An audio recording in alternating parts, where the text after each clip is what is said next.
LAMBILY, I had to get on here. I had to call an emergency meeting because the diva, Hood Raya, jumped out for the summer. And she said, it's time to just remind these girls that I actually used to run the summer. I'm not just a fourth quarter artist. I go viral every year for my Christmas music that I wrote like 20, 30 years ago. But I still am very much that girl. That one. She's about to do what she's about to do, and she's about to show what the girls should have did.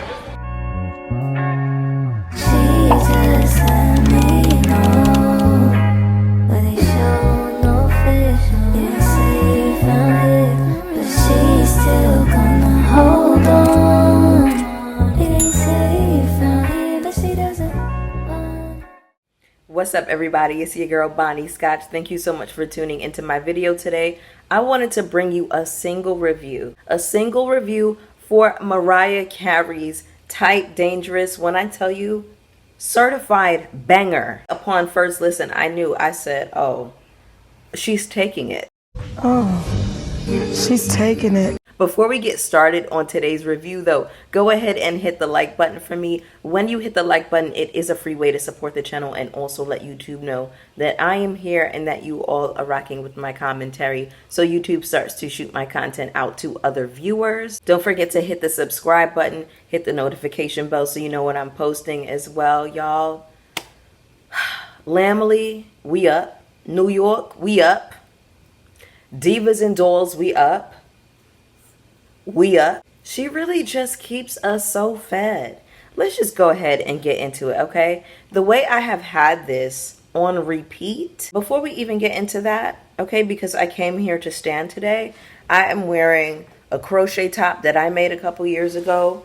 It is the Heartbreaker Mariah. Yes, it's that one, okay? Like, I don't play about my girl. Just know that about me. Where do we start? Because, like, I have 10 thoughts that are like racing to get to my mouth at the same time. Like, I cannot say enough good things about this woman, about her music. Mariah Carey dropped a summer banger at the top of Pride Month. Shout out to the LGBT dolls. Happy Pride Month to us. Yes, I am a part of the community. I put the B in LGBT. Black, bisexual, angry, sad, strong, sensitive, scared, fierce, talented, exhausted. Let me tell you something about Mariah Carey. She knows her audience and she very much plays to us. She knew the dolls and the divas were going to be bumping this.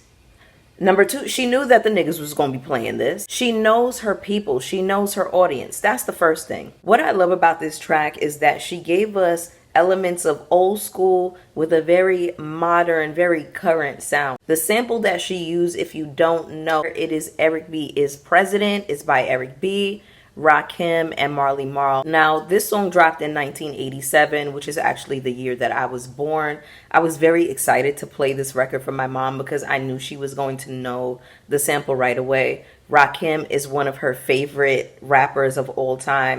I played it for her twice and she was rocking out to it. She was like, oh, this is a banger. Like, she really loved the song. Another thing I wanted to add to that, not just anybody can get an Eric B., Rakim, Marley Marl song. Mariah can. And I'm pretty sure she called up one of those dudes like, hey, I really want to use this. Like, and they were like, go ahead. Like, I feel like this is a story that I'm making up. I feel like she has a personal relationship with these people. Mariah is so respected in the hip hop world for her hip hop contributions.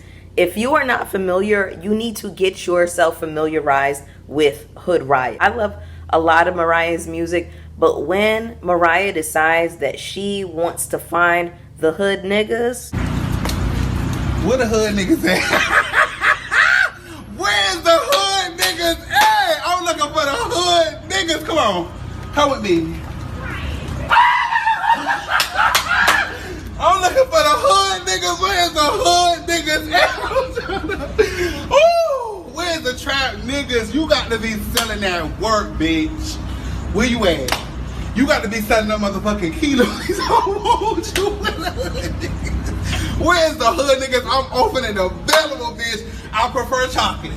Thank you. It's my understanding that Mariah wanted to be respected in the industry in a certain way. And because she has such a reverence for hip hop, I think that is why she knew that she would get the respect that she wanted by, you know, utilizing hip hop artists, because she has such a deep respect for the art form. The samples were gonna clear, like from the gate.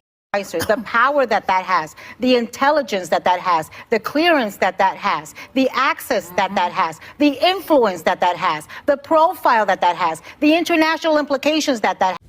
Let's talk about the production. Anderson .Paak is listed as a composer on this track. Shout out to him. You did your big one on this. Incredible production. Chemistry is there. The chemistry is absolutely there. Now, they are rumored to be dating. I saw some pictures of them out and about together. He definitely shouted her out on his Instagram. He looks like he's having a blast. She looks like she's having a blast. If that's the case, amazing.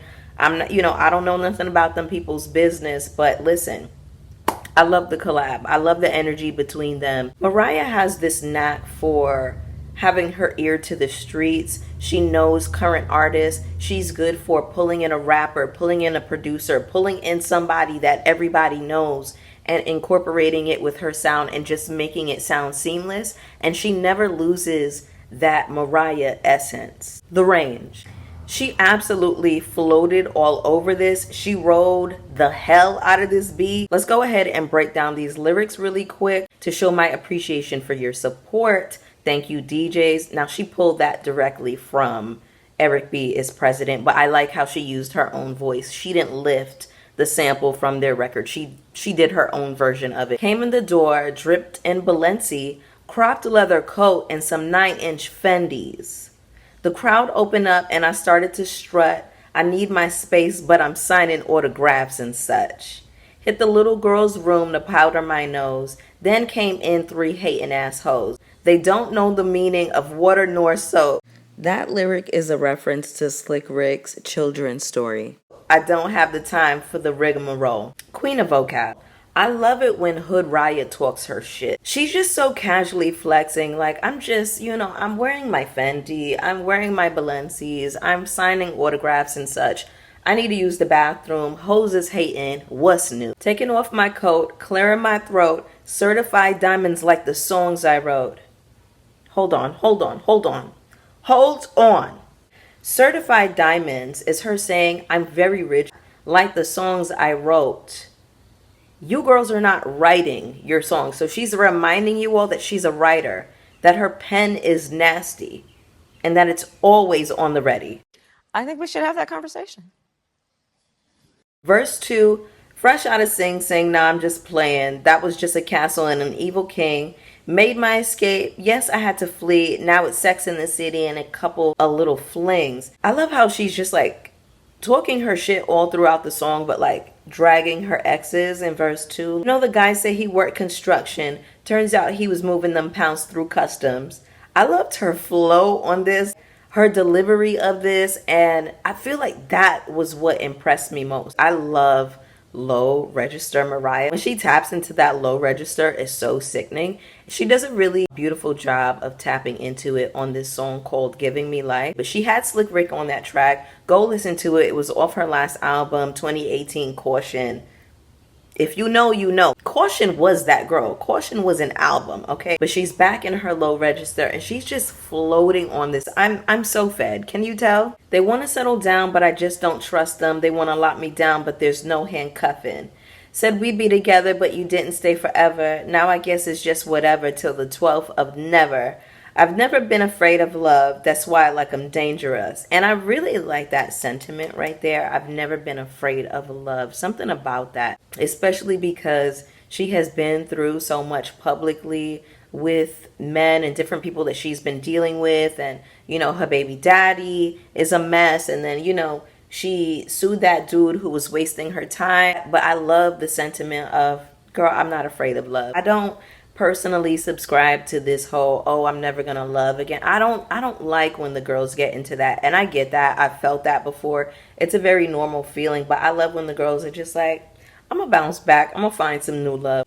And then we get to the bridge. She does some very light ad-libs. She doesn't do anything like too out the way. She just keeps it easy and breezy. Run It Up for the Diva. I love this track so much that I had to get on here and call an emergency meeting. But anyway, y'all, those are my thoughts and opinions. Go ahead and get down in the comments with me. You already know that I want to hear from you. Don't forget to hit subscribe on the way out. Hit the notification bell so you know when I'm posting. And I will see y'all for the next one. Peace. Question is what I do to feel.